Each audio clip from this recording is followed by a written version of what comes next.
Her, the neon sign for Miller's 24-hour deli flickered with a rhythmic hum, casting a bruised purple glow over the rain-slicked Brooklyn pavement.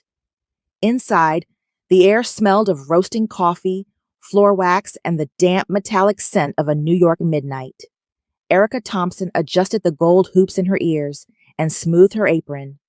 At 50, Erica didn't just walk, she presided. Her skin was the color of deep mahogany, lined only by the faint, elegant marks of a woman who had laughed often and suffered no fools.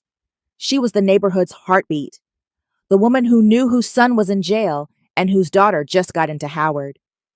The clock above the humming soda fridge ticked toward 11 p.m. The bell above the door chimed, a sharp silver sound that usually heralded a delivery driver or a late-night stoner. But tonight, as it had for the past 7 nights, the atmosphere in the store shifted. The air grew heavy, charged with a sudden freezing elegance. He was back.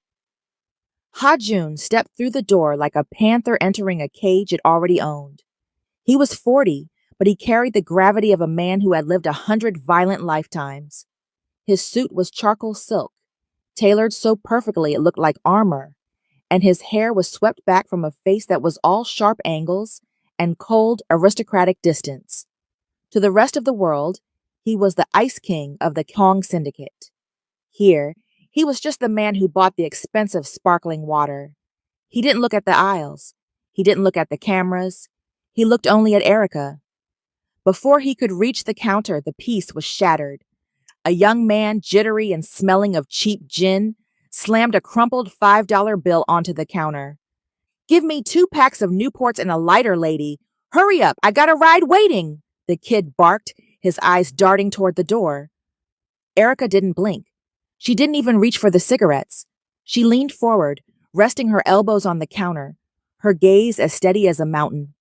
"First of all," she said, her voice a rich, soulful contralto that hummed with authority, "you're short $2.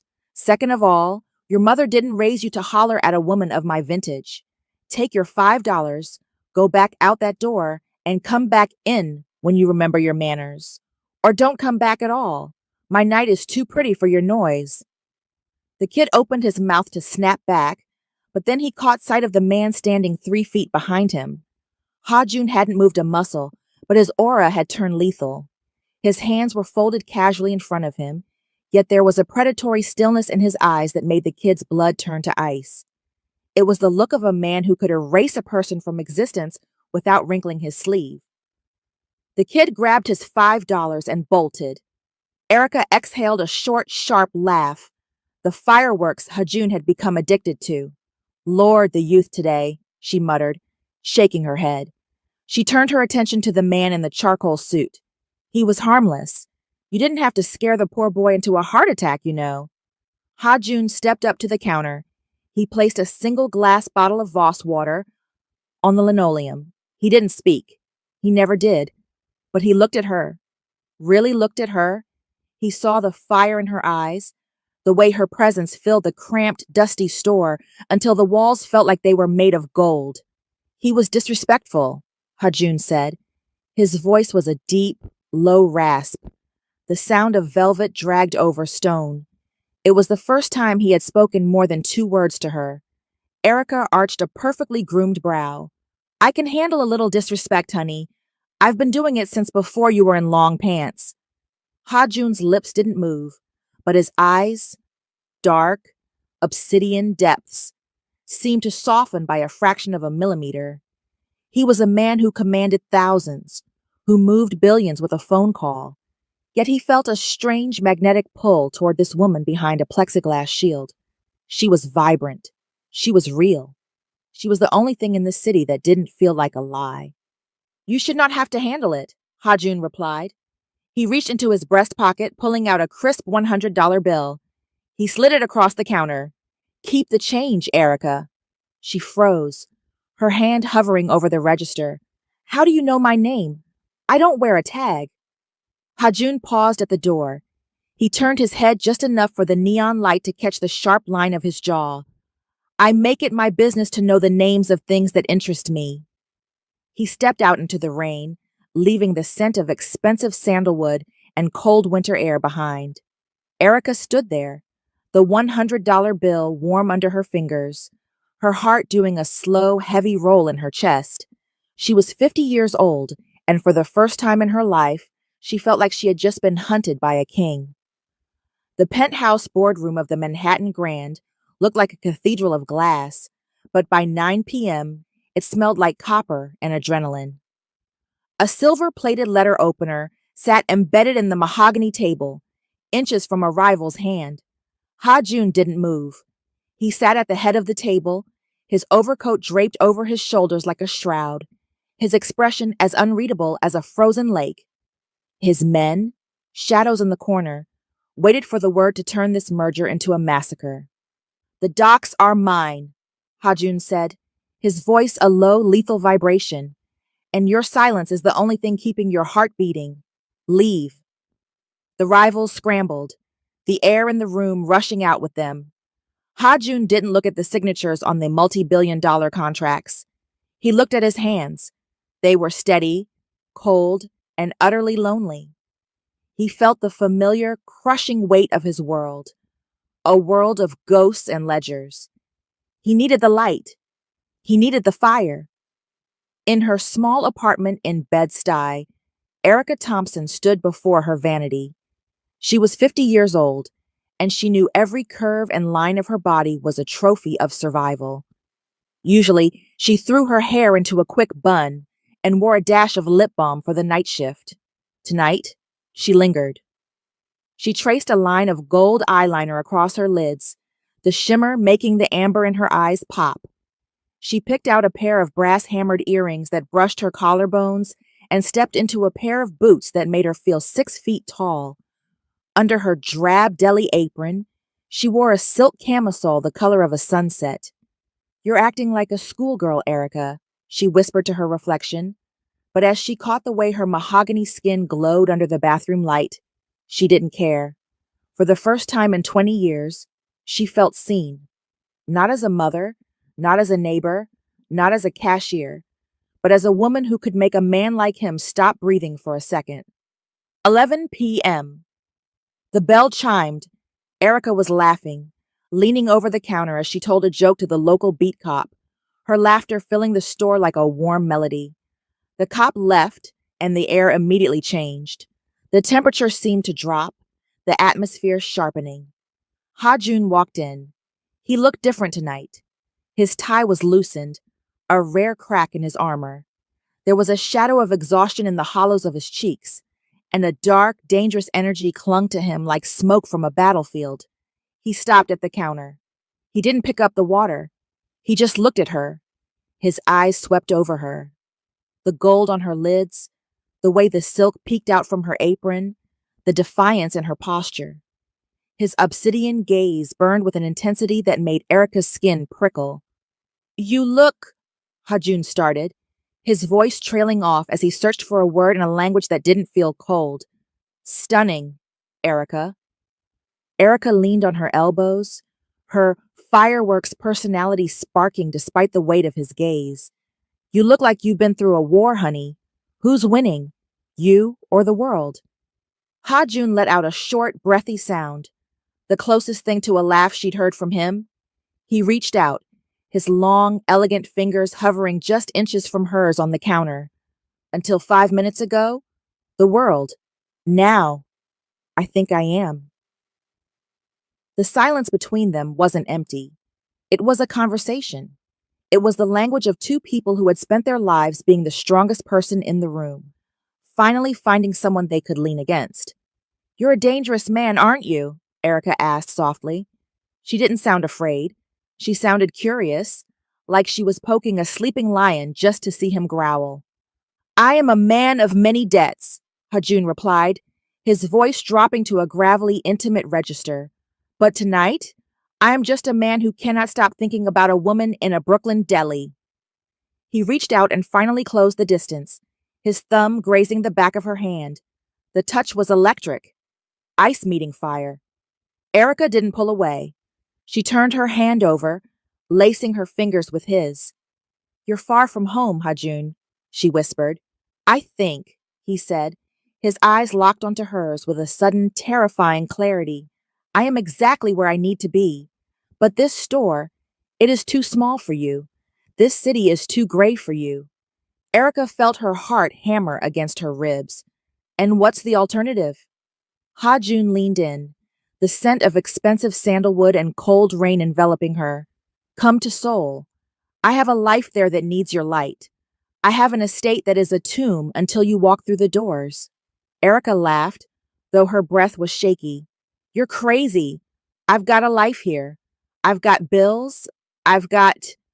I will pay the bills. I will pay for the life, Ha-Jun interrupted, his grip on her hand tightening. I want to see what happens when the Ice King brings the fireworks home. For a moment, the hum of the neon sign and the distant sirens of New York faded. There was only the heat of his hand and the impossible, addictive pull of a new beginning. The rain wasn't just falling tonight. It was grieving. It hammered against the thin glass of the deli, a rhythmic, lonely sound that matched the hollow ache in Ha-Jun's chest. In 2 hours, a private Gulfstream G650 would be waiting at Teterboro to whisk him back to the gray steel and glass hierarchy of Seoul. He had spent his life building an empire of shadows and silence, and he had been content in the cold. But then he had stepped into this dusty, neon-lit corner of Brooklyn and found a sun that didn't burn him. She warmed him. The bell chimed. 11 p.m. Erica was waiting. She wasn't behind the register this time. She was stocking a shelf of bread, her back to the door. She didn't have to turn around to know it was him.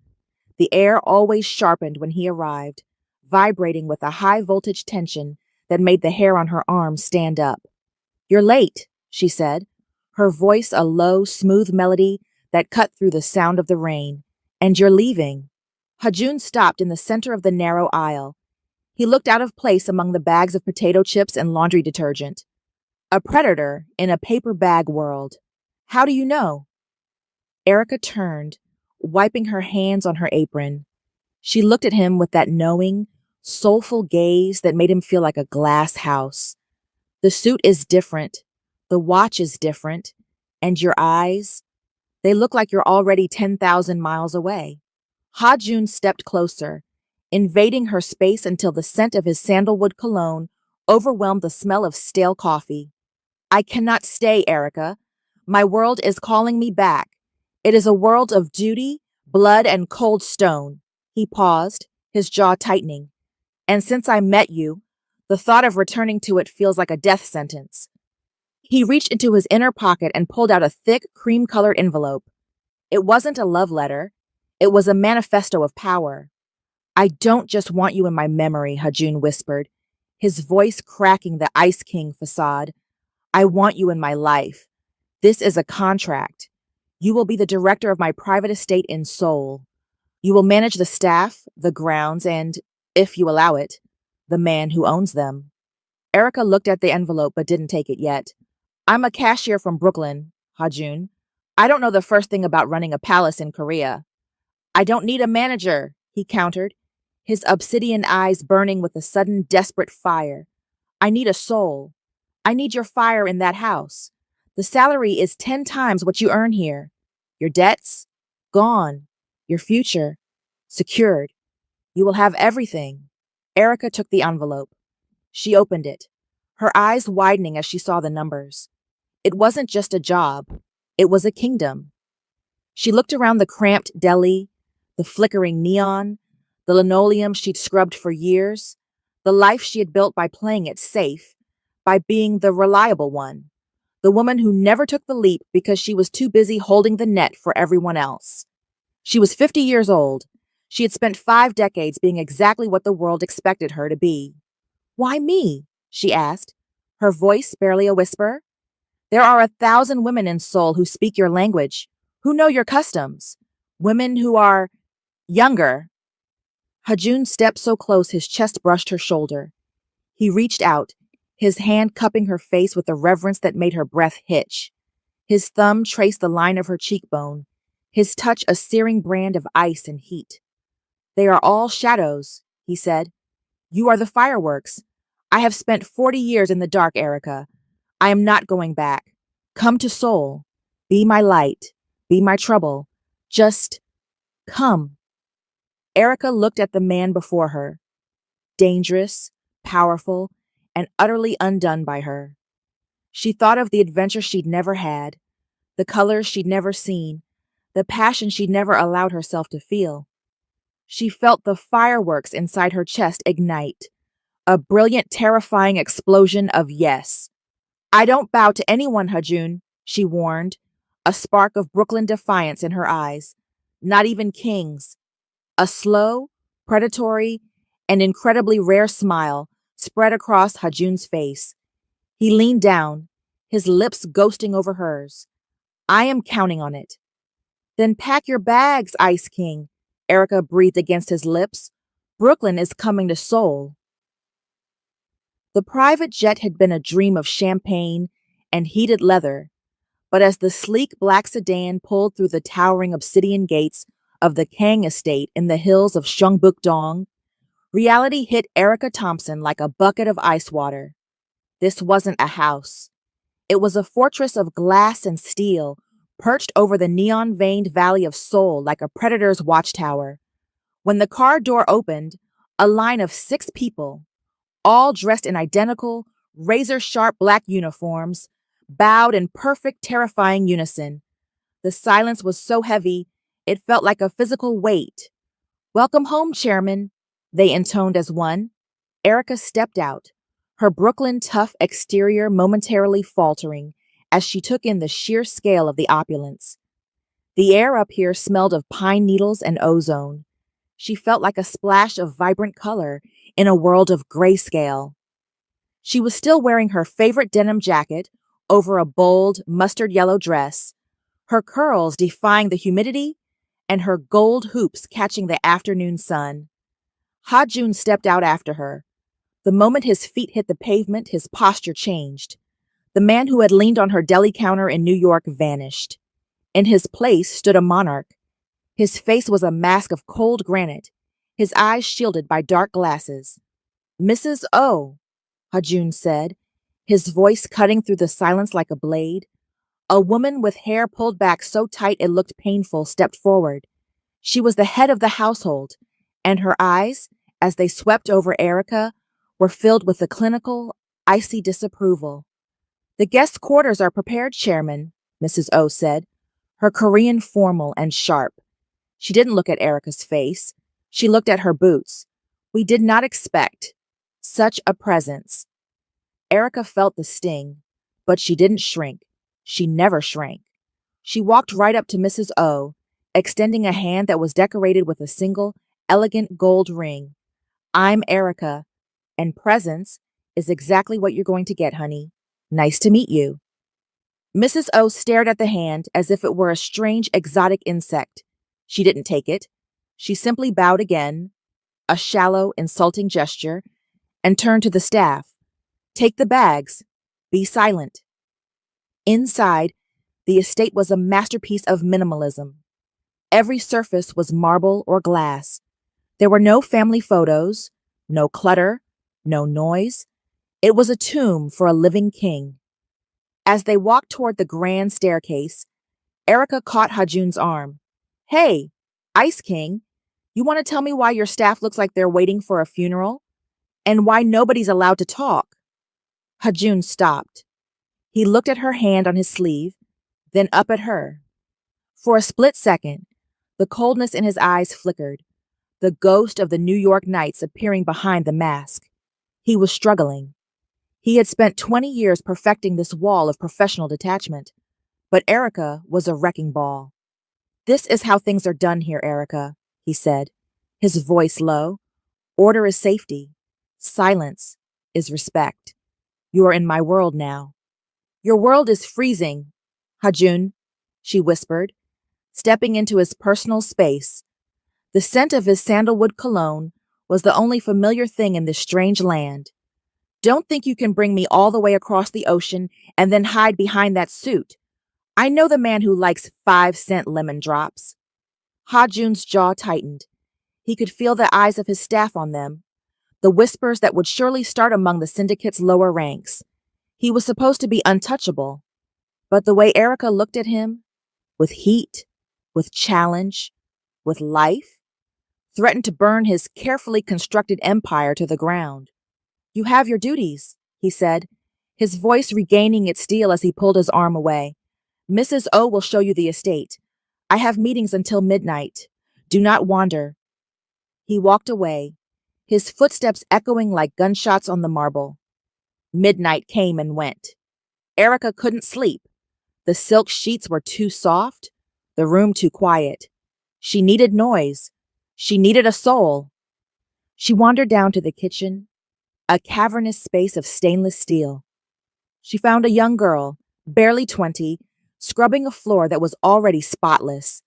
The girl jumped when she saw Erica, dropping her brush and bowing frantically. "Whoa, whoa! Stop that!" Erica said, reaching down to grab the girl's shoulders. "What's your name, sugar?" The girl looked terrified. "Jihu, ma'am." "Well, Jihu, I'm starving, and I bet you are too. Is there any of that kimchi left? And maybe some eggs? Back in Brooklyn, we don't scrub floors at 1 a.m. without a snack." Erica didn't wait for permission. She pulled up a stool, cracked an egg, and started talking. She told Jihu about the subway, about the deli, and about how she once chased a shoplifter for 3 blocks in heels. Slowly, the girl's shoulders dropped. A tiny, hesitant smile touched her lips. For the first time, the fortress felt like a home. "What is this?" The voice was a thunderclap. Hajun stood in the doorway, his coat off, his white shirt unbuttoned at the collar. He looked at his elite maid eating eggs with a commoner, and he looked at Erica, who was laughing with a mouthful of rice. The Ice King was failing. He was supposed to be angry. He was supposed to maintain the hierarchy. But as he watched Erica, vibrant, warm, and utterly unbothered by his power, he felt a terrifying, addictive surge of love. "I told you not to wander," he said, but the bite was gone from his voice. Erica wiped her mouth and smirked. "And I told you I don't bow to kings. Want some eggs, Hajun? Or are you too busy being powerful to eat?" Hajun looked at the girl, who scurried away, and then he looked at Erica. The silence between them grew thick, but it wasn't the cold silence of the estate. It was the heavy, electric silence of the New York night.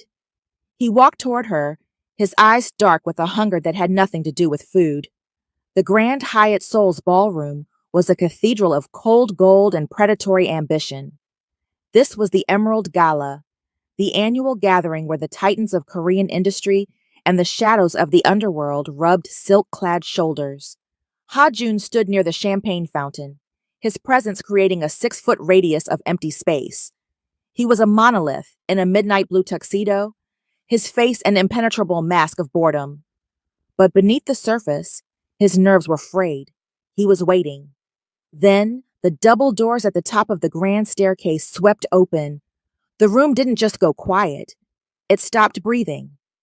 Erica Thompson stepped into the light, and for the first time in the history of the Kang Syndicate, the Ice King looked vulnerable. She wore a custom-made gown of molten gold silk that clung to her 50-year-old curves like a second skin. It featured a daring slit that showed off her toned legs and a backless cut that highlighted the smooth mahogany expanse of her skin. Her hair was styled in an elegant updo, and she wore the brass-hammered earrings from Brooklyn, her only piece of home. She wasn't just a guest. She was a solar flare in a room full of dying stars. As she descended, Ha-jun met her at the base of the stairs. He didn't offer a polite nod. He reached out, his hand settling firmly on the small of her back, a gesture of absolute possession that sent a ripple of shocked whispers through the crowd. "You are going to start a war in that dress," he murmured, his voice a low vibration that only she could hear. "Good," Erica whispered back, her eyes sparking with the fireworks he loved. "I was getting bored of your quiet house, Ha-jun." For an hour, Erica played the part of estate manager with a sharp-witted brilliance that left the elderly directors stammering. She navigated the treacherous waters of Korean etiquette with the street smarts of a woman who had handled Brooklyn's toughest, using her warmth to disarm the cold. But then came Director Park. Park was a high-ranking member of the rival Beck clan, a man who built his reputation on cruelty and old-world prejudices. He approached them, smelling of expensive scotch and malice. He didn't look at Ha-Jun. He looked at Erica, his eyes traveling over her with a disgusting, slow deliberateness. The chairman's tastes have become exotic, Park said in English, his voice loud enough to carry. He chuckled, a wet, oily sound. I didn't realize the Kang Syndicate was recruiting its managers from the streets of New York. Tell me, Erica, does the job require you to be in the chairman's bed or just his kitchen? At your age, I imagine the kitchen is safer. The ballroom went deathly silent. Erica's smile didn't falter, but her eyes turned to Flint. She opened her mouth to deliver a Brooklyn-style verbal execution, but she never got the chance. The crack happened. In a blur of motion too fast for the human eye to follow, Ha-Jun moved. He didn't punch Park.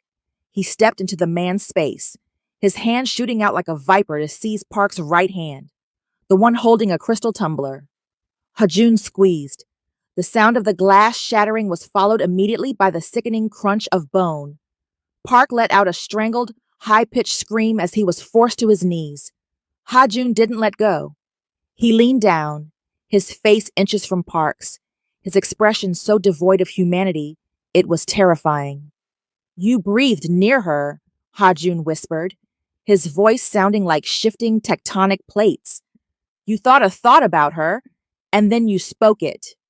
Ha-Jun, stop! Erica gasped, reaching for his arm. He didn't stop. He twisted Park's mangled hand further. If you ever look in her direction again, if you even dream of her name, I will not just break your hand. I will erase your entire bloodline from the soul registers. Do you understand? Park sobbed a desperate yes, and Ha-Jun tossed him aside like a piece of trash. He pulled a silk handkerchief from his pocket, wiped the blood and glass from his hand, and turned back to the room. The elite of Soul backed away in terror. The Ice King hadn't just cracked. He had shattered, revealing the monster underneath. Minutes later, Ha-Jun dragged Erica toward a private balcony, the cold night air hitting them like a slap. He was vibrating with a dark, violent energy, his chest heaving.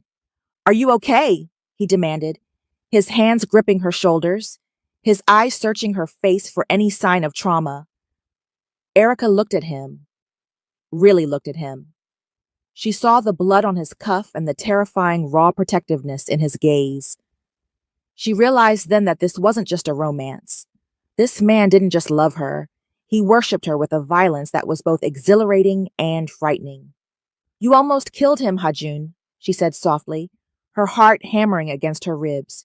He insulted you, Ha-Jun growled, his forehead dropping to rest against hers. I have spent 40 years building a world where nothing touches me. And then you walked into it. Now, everything touches me. If you are hurt, I am destroyed. I cannot control it, Erica. I don't want to control it. Erica reached up, her fingers trembling as she traced the line of his jaw. The Ice King was gone, replaced by a man who would burn the world down to keep her warm. Then don't, she whispered. Just hold me. He pulled her into him, crushing her against his chest as the neon lights of Soul blurred behind them. The war had officially begun. The silence of the Kang estate was never peaceful. It was a held breath. It was 2 a.m. Erica stood in the darkened kitchen, the moonlight reflecting off the stainless steel surfaces. She was nursing a cup of herbal tea, her mind racing with the memory of Ha-Jun's hand crushing Director Park's bones. She should have been packing her bags. She should have been terrified. Instead, she felt a magnetic, grounding pull toward the man who had done it. The lights didn't flicker. They simply died. Erica froze. The high-tech hum of the house vanished, replaced by the heavy, pressurized silence of a vacuum. Then, the sound of a window shattering. Not in the front, but in the private study. She didn't scream. Brooklyn had taught her that a scream was a waste of breath. She set her tea down silently and moved toward the shadows of the hallway. She saw him then. Ha-Jun was emerging from his room, but he wasn't the CEO in a tailored suit. He was shirtless, wearing only black trousers, his torso a map of jagged scars that told the story of a decade of war. In his hand was a sleek, matte black handgun. His eyes weren't ice anymore. They were void. "Erica," he hissed, his voice a ghost's whisper. "Get in the pantry. Lock the steel door. Do not come out until I open it." "Ha-Jun, go!" He moved with a predatory fluidness that made her heart stop. Two men in tactical gear rounded the corner. Ha-Jun didn't hesitate. Two muffled thuds echoed in the hall, and the men collapsed. It was clinical. It was terrifying. It was the Ice King in his true element. But there was a third man. A shadow detached itself from the ceiling molding above the study door. A Bet Clan assassin who had been waiting for the chairman to pass. He dropped behind Ha-Jun, a garrote wire glinting in the moonlight. Ha-Jun was focused on the stairs, his senses overwhelmed by the feedback of the dying security system. "Ha-Jun, behind you!" Erica screamed. As the assassin lunged, Erica didn't run. She grabbed the heavy, decorative marble bust of a Korean scholar from the hallway pedestal. With the strength of a woman who had spent 30 years lifting crates in a bodega, she hurled it. It didn't hit the assassin's head, but it smashed into his shoulder with a sickening crack. The man stumbled, the garrote missing Ha-Jun's throat by an inch. That inch was all Ha-Jun needed. He spun, his face a mask of demonic fury. He didn't use the gun. He caught the assassin's throat in one hand and slammed him into the glass wall of the atrium. The glass spider-webbed, but didn't break. Ha-Jun's grip tightened until the man's eyes rolled back. He dropped the body like it was nothing more than a used cigarette. Silence returned, heavier than before. Ha-Jun turned to Erica. He was heaving, his chest slick with sweat and the spray of blood from the first two men. He looked like a god of death. He expected her to look at him with horror. He expected her to see the monster and finally run back to the safety of New York. Erica walked toward him. Her hands were shaking, but her gaze was steady. She reached out and touched the jagged scar over his ribs. "You're bleeding," she whispered. Ha-Jun grabbed her wrists, his grip iron tight. "You stayed. You could have been killed. Why didn't you hide?" "Because you were out here," Erica said, her voice cracking with the weight of the adrenaline. "I told you, Ha-Jun. I don't leave people behind, especially not the man who looks at me like I'm the only thing in the world that matters. The Ice King broke." He pulled her into him with a desperation that was almost violent. His mouth found hers in a collision of heat, a kiss that tasted of iron and longing. It wasn't the polite kiss of a CEO. It was the claim of a man who had almost lost his soul. He lifted her and carried her into the master suite. He kicked the door shut, locking the world of blood and mafia wars outside. It was a night of revelation. Every touch was an admission. Ha-Jun worshipped her age, her wisdom, the soft curves of her body that felt like home. He was 40, a man of steel, but under Erica's touch, he was malleable. She was the fireworks, and tonight, she lit up every dark corner of his soul. In the quiet aftermath, as they lay tangled in sweat-dampened silk, Ha-Jun pulled her against his chest. He kissed the top of her head, his heart beating a steady rhythm against her ear. "It isn't a spark anymore, is it?" she whispered into the dark. "No," Ha-Jun replied, his voice thick with a devotion that changed the trajectory of his life forever. "It's a fire, and I will let it burn my whole empire down before I let it go out." The morning light in Seoul was usually a soft, pearlescent gray, but today it felt sharp, cutting through the floor-to-ceiling windows of the estate like a scalpel. The household staff didn't just bow, they trembled. Madame Kang, the dowager of the syndicate, had arrived without a phone call. She sat in the center of the minimalist drawing room, a woman carved from ivory and malice. At 70, she was a relic of a harder time. Her hanbok, a deep, traditional indigo. Her hair pulled into a knot so tight it seemed to sharpen her already lethal cheekbones. She didn't look at the gardens. She looked at the woman standing across from her. Erica stood her ground. She was wearing a deep, plum-colored silk wrap dress that complemented the rich mahogany of her skin, her hair a crown of natural curls. She felt the weight of Madame Kang's gaze, a look that tried to calculate her worth, and found it lacking. I am told, Madame Kang began, her voice a thin, terrifying rasp in perfect English, that my son found a stray in New York. I expected a girl, a momentary lapse in judgment, a toy. Her eyes flickered over the fine lines around Erica's eyes, the maturity in her posture. I did not expect a woman who has already seen her best years. Erica didn't flinch. She took a slow sip of her tea, her gaze never leaving the older woman's. Funny, Erica said, her Brooklyn lilt smooth and dangerous. Ha-Jun told me his mother was a woman of tradition. I didn't realize that tradition included being rude to a guest in your son's home. In my neighborhood, we call that having no home training. Madame Kang's teacup clattered against the saucer. The air in the room turned brittle. You are a ghost in this house, Miss Thompson. You do not speak the language. You do not understand the blood that paid for these floors. You are a 50-year-old cashier from a city of dirt. You are an interruption to a lineage that goes back centuries. Madame Kang reached into her silk sleeve and pulled out a small lacquered box. She set it on the table and pushed it toward Erica. Inside was a bank draft. The number of zeros was enough to buy a block of Manhattan real estate. Take it, Madame Kang commanded. Go back to your little shop. Find a man of your own kind, of your own age. Leave my son to the woman we have chosen for him, a woman who can give him the heirs the syndicate requires. Erica looked at the check. She didn't touch it. Instead, a slow, melodic laugh bubbled up from her chest. The fireworks that at first captivated Ha-Jun. It was a sound of pure, unadulterated amusement. You think this is a movie, honey? Erica leaned forward, her amber eyes burning. You think you can just write a check and erase the way your son looks at me? You can't buy what isn't for sale. I didn't come here for his money. I have my own hands and my own heart. I came here because Ha-Jun was freezing to death in this museum of yours, and I'm the only one who knows how to light the fire. She pushed the box back across the marble table. Keep your change, madame. You're going to need it to pay for the wedding flowers. Erica!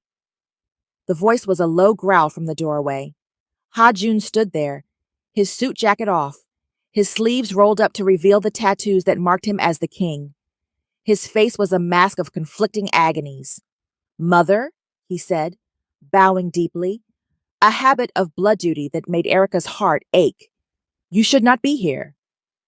I am where I must be, Madame Kang snapped in Korean, her voice rising. You would throw away the Beck merger? You would throw away our standing for this foreigner? She is old, Ha-Jun. She is a dead end for our bloodline. Look at her. She does not belong in our world. Ha-Jun looked at Erica. He saw the fire in her eyes, the way she stood tall even under the weight of his mother's centuries of hate. Then he looked at his mother, the woman who had raised him to be a weapon. She is not a dead end, Ha-Jun said, his voice trembling with a rare, raw emotion. She is the destination. If the syndicate cannot accept the woman I love, then the syndicate will have to learn to live without its king. The silence that followed was deafening. Madame Kang stood, her face pale with fury. You choose a cashier over your crown? You will trigger a war, Ha-Jun. The elders will not stand for this. Let them come, Ha-Jun replied, stepping to Erica's side and lacing his fingers through hers. They'll find that I'm much harder to kill when I actually have something worth living for. As Madame Kang swept out of the room, her shadow lingering like a curse, Ha-Jun pulled Erica into his arms. He was shaking. I'm sorry, he whispered into her hair. I'm so sorry. Erica pulled back, cupping his face. Don't be sorry, Ice King. You just told the world who you are. Now, how about we get ready for that war? The rain in Incheon was different from Brooklyn. It tasted of salt, diesel, and the impending end of the world.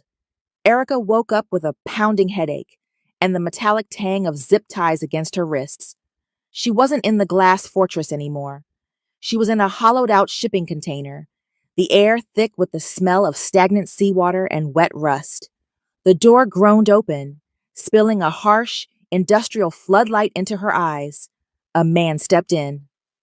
Lieutenant Jin, the Beck clan's most ruthless enforcer. He looked at Erica not as a woman, but as a deed to the most lucrative shipping lanes in the East Sea. "The Ice King is losing his mind," Jin said, his English clipped and mocking. "He has halted all operations. He is tearing Seoul apart looking for you. It's pathetic." A man of his stature, brought to his knees by a cashier. Erica didn't tremble. She sat up as straight as her bound hands would allow, her mahogany skin bruised, but her amber eyes glowing with a terrifying, steady heat. "You've got the wrong idea, sugar," she rasped. "He's not brought to his knees. He's just making sure he doesn't leave any witnesses when he finally finds you." Jin laughed, stepping closer to blow smoke in her face. "He won't find you until I have the signatures. You are just a bargaining chip, Erica. A fragile, aging piece of leverage." "Fragile?" Erica smirked, a look of pure Brooklyn defiance crossing her face. "Honey, I've survived 3 recessions, 2 muggings, and 50 years of people like you thinking I was easy. You think you're the hunter? You're just the man standing in my way." Jin left 2 guards at the door, thinking a 50-year-old woman was no threat. He was wrong. During her weeks at the estate, Erica hadn't just been managing the house, she'd been observing. She had watched Hajun's security team. She had learned the architecture of the syndicate's proprietary shipping trackers. She knew that every high-end Beck Clan container was equipped with an emergency GPS override, a ghost signal used for smuggling. She spotted the terminal in the corner of the container. It was a rugged, industrial tablet used to log cargo. Erica didn't panic. She moved. She used the sharp edge of a rusted metal shelf to saw through the zip ties, the plastic biting into her skin until she felt the warm slide of blood. She didn't make a sound. When the ties snapped, she didn't run for the door. She ran for the tech. Her fingers flew across the screen. She didn't need to know Korean. She knew the universal language of logistics. She bypassed the security lock by inputting the Kang Syndicate's master override code, a sequence of numbers she'd seen Hajun use a dozen times. The screen turned red. Signal live. She didn't just ping her location to Hajun. She did something better. She triggered the fire suppression protocol for the entire warehouse. Suddenly, the silent docks erupted into chaos. A piercing alarm shrieked, and massive industrial sprinklers began dousing the warehouse in high-pressure foam and water. The guards at the door shouted in confusion, blinded by the chemical fog. Erica grabbed a heavy metal crowbar from a tool chest. As the first guard burst into the container, she didn't scream like a victim. She swung. The heavy iron connected with the guard's knee with a sickening crack. As he went down, she snatched his radio. "Ha-Jun," she said into the receiver, her voice steady and lethal. "I'm at Pier 4. The sprinklers are on. Look for the woman in the yellow dress. She's the one currently kicking your enemies' asses." Outside, the warehouse was a war zone. Ha-Jun arrived not with a police escort, but with a fleet of black SUVs that tore through the Beck clan's perimeter like a tidal wave. He stepped out into the chaos, his long black coat billowing in the wind, a tactical rifle in his hand. He looked like a god of vengeance. When he saw the warehouse engulfed in foam and the Beck guards fleeing in disarray, he felt a surge of pride that nearly eclipsed his terror. He found her near the loading dock. Erica was standing over a downed guard, the crowbar in one hand and a look on her face that could melt the Han River. She was soaked, her hair wild, her skin smeared with grease and blood. And to Hajun, she had never looked more beautiful. He dropped his weapon and sprinted toward her, pulling her into a collision of an embrace. He buried his face in her neck, his body shaking with a relief so violent it felt like a physical blow. "I thought," he choked out. His Ice King mask shattered into a million pieces. I thought I had lost my light. Erica dropped the crowbar and held him, her heart thumping against his. It takes more than a few punks in suits to put out my fire, Hajun. But you're late. Again. Hajun pulled back, his eyes dark with a new, terrifying resolve. He looked at the smoking ruins of the Beck stronghold. They touched you, he whispered, his voice vibrating with the promise of total annihilation. The war is over, Erica, because tonight I'm going to finish them. All of them. Erica took his hand, her fingers locking with his. Then let's go, King. Let's show them what happens when you mess with the family. The night after the Inchin docks didn't bring sleep. It brought a reckoning. Seoul was bathed in a bruised purple twilight as a convoy of black armored SUVs tore through the city, heading toward the Council of Shadows, the ancestral mountain estate where the syndicate's elders met to dictate the fate of the underworld. Inside the lead car, Hajun was a statue of lethal intent. He had traded his tactical gear for a suit of charcoal wool, so dark it looked like a shadow. His knuckles were still bruised, and his eyes were hollowed out by a terrifying singular focus. Beside him sat Erica. She wore a gown of deep emerald velvet, the high collar framing her face like a queen's mantle. Her wrists were bandaged under silk gloves, but her gaze was as steady as a heartbeat. They will expect you to apologize, Hajun said, his voice a low, jagged rasp. They will expect me to offer a sacrifice for the chaos I caused at the docks. Erica reached over, her gloved hand covering his. And what are you going to give them, Hajun? He turned to her, and for a second, the Ice King mask slipped, revealing a man who had stared into the abyss of losing her and decided to become the abyss itself. I am going to give them a choice, evolution or extinction. The council chamber was a masterwork of ancient wood and modern surveillance. 12 elders, men who had survived decades of bloodshed, sat in a semicircle of carved ebony. At the center sat Madame Kang, her face a frozen mask of betrayal. When the heavy door swung open, the room didn't just go silent. It went cold. Hajun walked in, but he didn't stop at the traditional distance of a subordinate.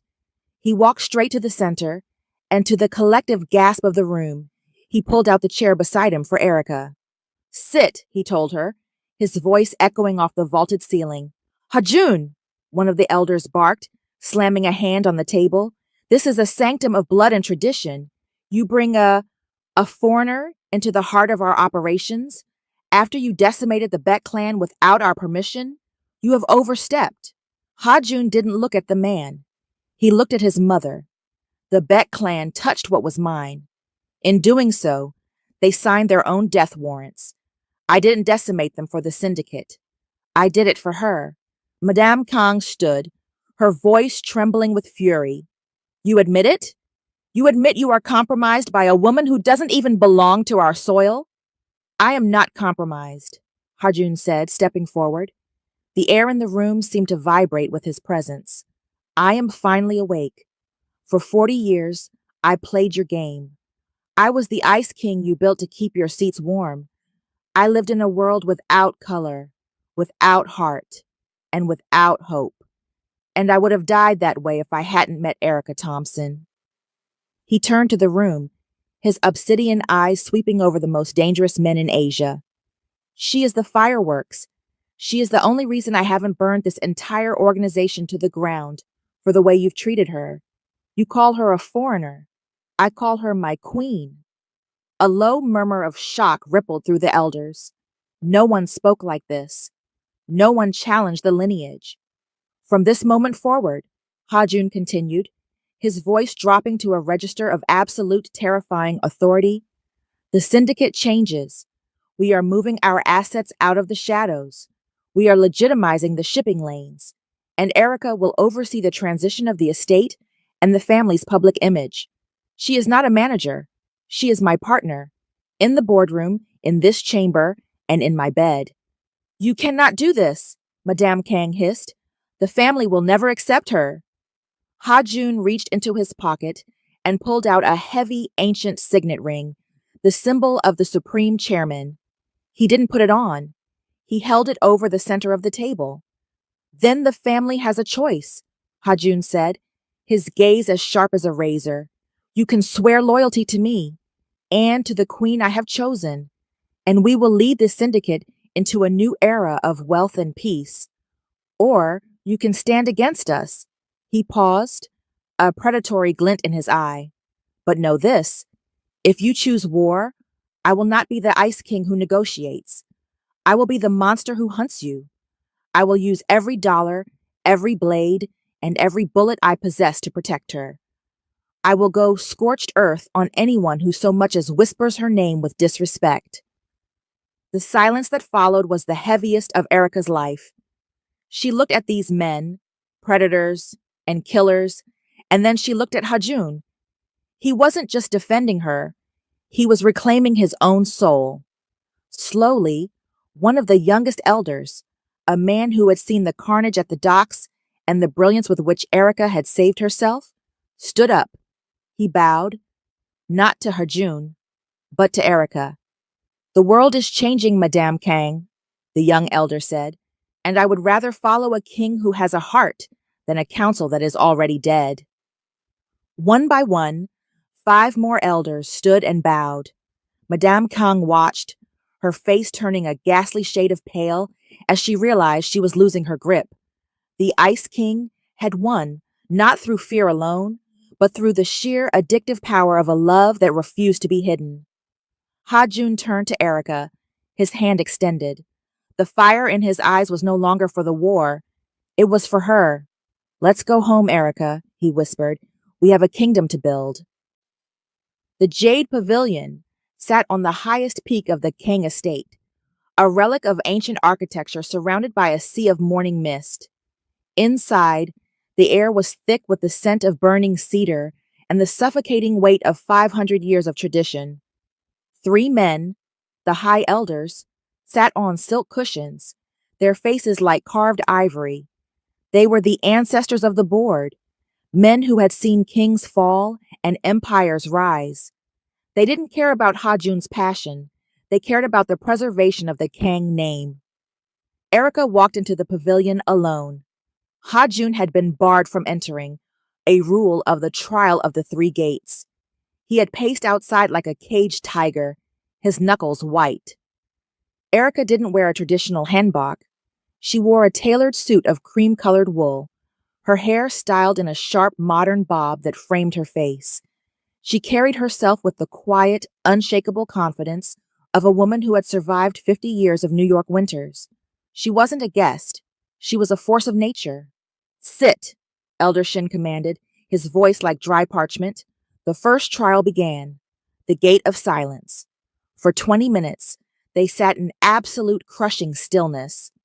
In Korean tradition, it was meant to break a foreigner, to make them fidget, to make them reveal their loud Western nature. Erica didn't move. She leaned back slightly, her amber eyes fixed on a single painting on the wall. She used the breathing techniques she'd learned during long, double shifts at the deli when the line was out the door and the radiator was clanking. She didn't just endure the silence, she owned it. Finally, Elder Shin spoke. You are older than our chairman. You are from a culture of chaos. What could you possibly offer a house that values youth for its heirs and silence for its peace? Erica smiled, and it wasn't the submissive smile they expected. It was the fireworks. You talk about youth like it's a virtue, Erica said, her voice rich and steady.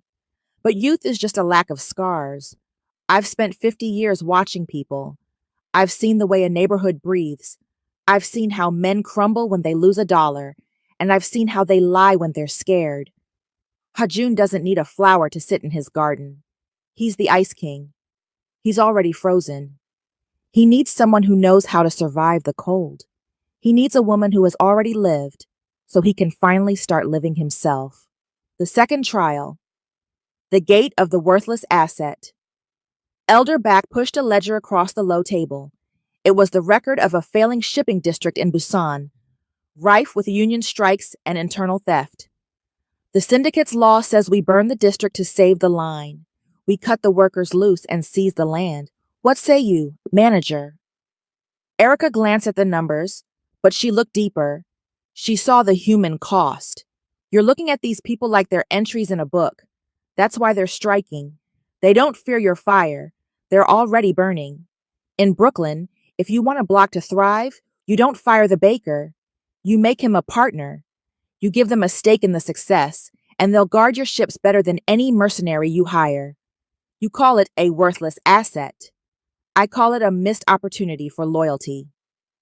The elders exchanged a glance. It was a radical shift from the scorched earth policy of the mafia, but it was smart. It was the wisdom of the street applied to the boardroom.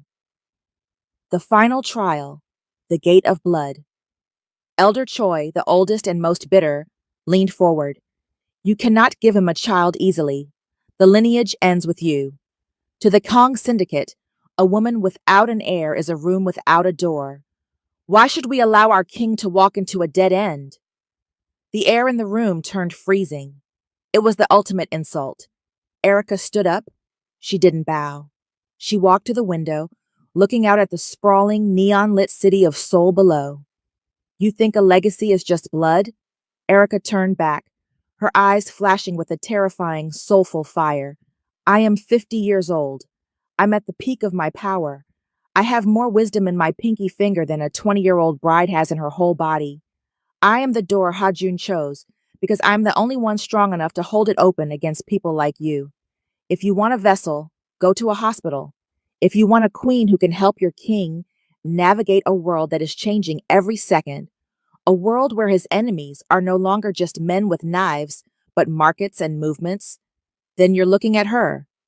She stepped closer to the table, leaning down until she was eye level with the three titans. I am the fireworks, she whispered. I don't just light up the sky for a second. I change the way you see the dark. Now, either you accept me as the woman who stands beside your king, or you can watch him walk out that door with me. And believe me, he won't look back. The silence returned, but this time, it was the elders who felt the weight of it. They looked at the black woman from Brooklyn and saw something they hadn't seen in decades. True authority. Elder Shin slowly stood up. He picked up a traditional jade seal and pressed it onto a scroll. He didn't hand it to her. He bowed, a full 90-degree bow of respect. The Ice King found his fire, the elder murmured. The trial is concluded. As Erica stepped out of the pavilion, Ha-Jun was there in a heartbeat, his hands gripping her waist, his eyes searching hers with a desperate intensity. Erica, what happened? Erica took a deep breath, the morning air finally tasting sweet. She hooked her arms around his neck and smirked. Tell your family to start ordering the good champagne, Ha-Jun. We've got a wedding to plan. 1 year later, the air in the secret gardens of the Shilla was a symphony of contradictions that somehow made perfect sense. The sharp, clean scent of pine mingled with the heavy, sweet aroma of slow-cooked brisket and collard greens. On the stage, a Gayagiyam player plucked a traditional melody that transitioned seamlessly into a soulful, stripped-down version of At Last. This was the day the Ice King of Seoul officially married the fireworks of Brooklyn. Ha-Jun stood at the altar, a vision of regal power in a custom-made royal blue gwanbok. The traditional Korean wedding attire was heavy with gold embroidery, but it didn't look like a costume on him. It looked like a birthright. For the first time in his 40 years, however, his eyes weren't scanning for threats or calculating margins.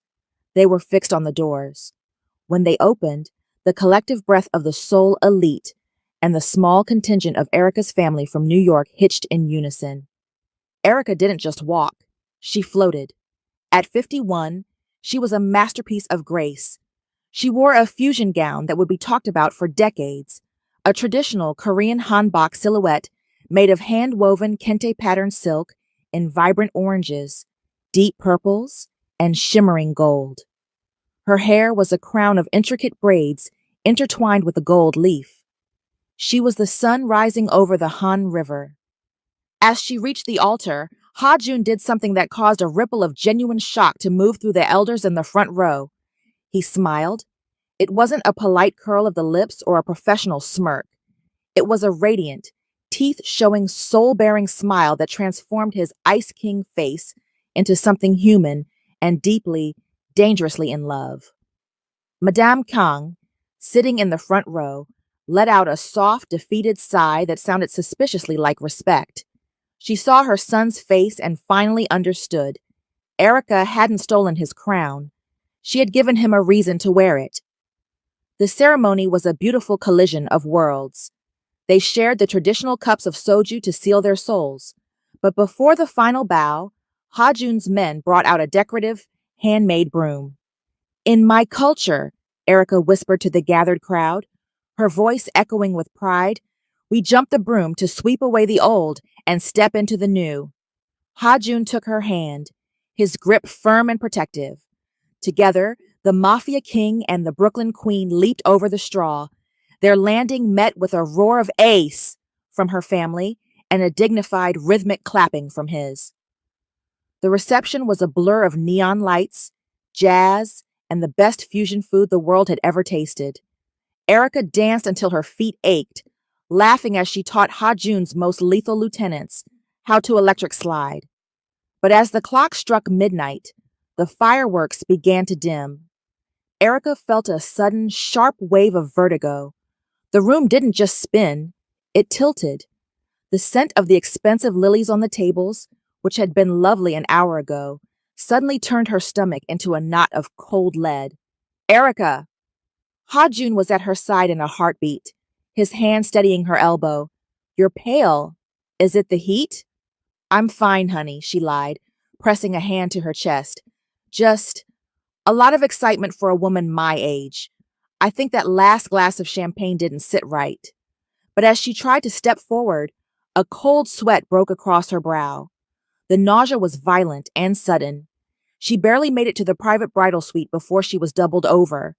Ha-jun was frantic, calling for the family's private physician, his voice booming through the halls with the old, terrifying authority. "Get the doctor! Now!" 10 minutes later, in the quiet of the silk-lined suite, Dr. Choi emerged from his examination. He looked at Ha-jun, then at Erica, who was sitting on the edge of the bed, feeling unusually ill. A deep, heavy exhaustion she hadn't felt in decades. "Is it her heart?" Ha-jun demanded, pacing the room like a wolf. "Is it the stress? If the elders caused this—" "Chairman," Dr. Choi interrupted, his voice hushed with a disbelief that bordered on awe. "I have run the preliminary blood panels with the mobile unit.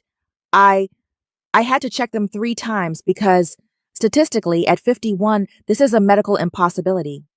Erica looked up, her heart hammering against her ribs. "What is it, Doc? Just tell me." Dr. Choi stepped forward, bowing deeply to Erica, not as the estate manager, but as a mother. "Madame, you aren't ill. Your body is simply reacting to the massive hormonal shift of a successful conception. You are nearly 8 weeks pregnant." The silence that followed was absolute. Ha-jun stopped mid-stride. He looked at Erica's flat stomach, then back at her face. The man who could command armies and move billions was speechless. Tears, hot and unbidden, welled in his obsidian eyes. Erica sat frozen. She was 51 years old. She had never been married. She had never been pregnant. She had accepted a long time ago that her legacy would be her neighborhood and her work.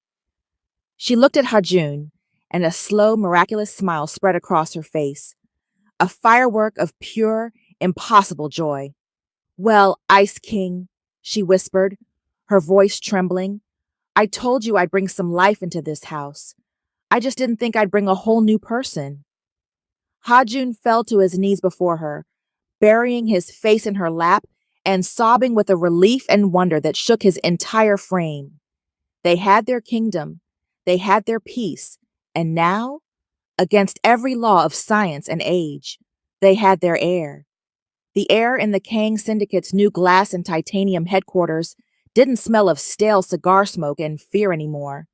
It smelled of expensive espresso, fresh lilies, and the unmistakable electric hum of a world being rebuilt. 1 year had passed since the miracle in the bridal suite.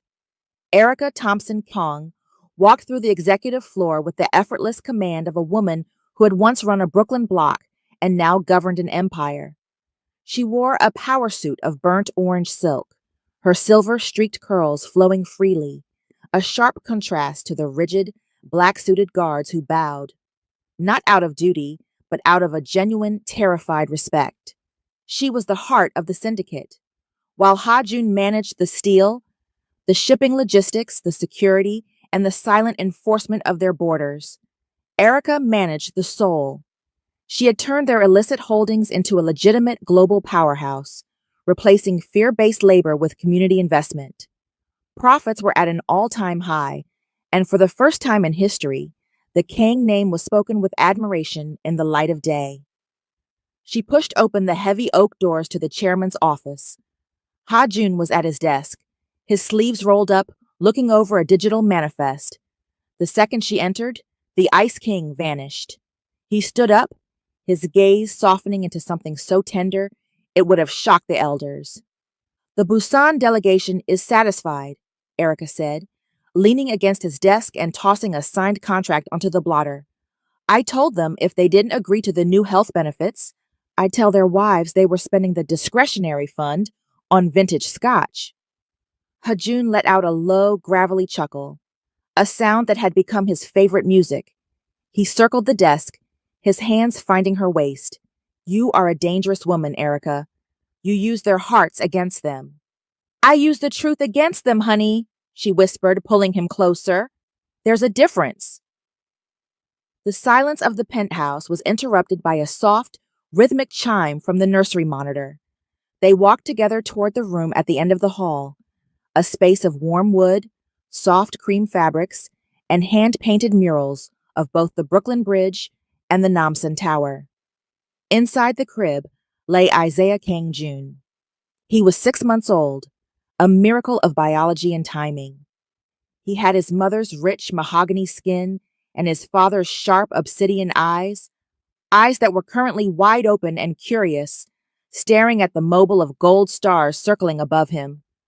Ha-Jun reached down, his large, calloused hand, the same hand that had broken bones to protect his legacy, delicately scooping up the infant. The sight was the ultimate firework. The most dangerous man in Asia, completely undone by a 7-pound boy.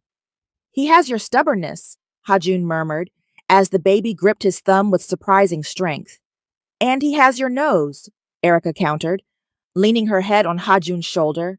"Poor kid, he's going to be breaking hearts from Seoul to New York." "He will not just break hearts," Ha-Jun said, his voice turning solemn. "He will lead. He is the bridge, Erica. He is the first of us to be born into a world of light." Later that night, the city of Seoul lay spread out beneath them like a carpet of fallen stars. They stood on the wraparound balcony of their penthouse, the wind whipping Erica's silk robe and Ha-Jun's loosened tie. The neon signs flickered in the distance, vibrant greens, hot pinks, and icy blues. It was a landscape of modern power, but for a moment, the sounds of the bustling metropolis faded, replaced by the ghost of a memory, the hum of a flickering open sign in a rainy Brooklyn deli. Ha-Jun stepped behind Erica, wrapping his arms around her and pulling her back against his chest. He buried his face in the crook of her neck, inhaling the scent of her cocoa butter and the faint, sweet smell of the tea she always drank. "What are you thinking about?" she asked softly, placing her hands over his. "I am thinking about a bottle of Voss water," Ha-Jun whispered, his voice vibrating against her skin, "and a woman who told me I was blocking her aisle." Erica laughed, the sound bright and soulful. "You were blocking the aisle, Ha-Jun. You were a big, moody iceberg in the middle of my shop." Ha-Jun turned her in his arms so he could look into her eyes. The Ice King was gone, replaced by a man who had finally found his home. He reached out, his thumb tracing the line of her jaw with a reverence that made the air between them thick with heat. "I spent 40 years looking for power, Erica. I thought I owed my life to the syndicate. I thought my debt was to my bloodline, he said, his obsidian eyes shimmering. But standing here, with you, with our son sleeping inside, I realized I only ever had one real debt. And who do you owe, King? She teased, though her eyes were misty. Hajun leaned down, his lips ghosting over hers in a kiss that tasted of silk, midnight, and forever. I owe New York, he whispered against her mouth, because it was the only place in the world that could produce a woman like you. My debt is finally paid, Erica, because it gave me my soul. As the fireworks of the city's light show began to erupt in the distance, celebrating a national holiday, the two of them stood locked in an embrace, the king and his queen, two worlds finally, perfectly and unbreakably united. The end. Thank you for watching. If you love this story, don't forget to hit that like button and subscribe for more emotional twists and character-driven plots. And if you're ready for the next story, make sure to turn on notifications so you never miss an update. Until next time, keep believing in love that defies all odds.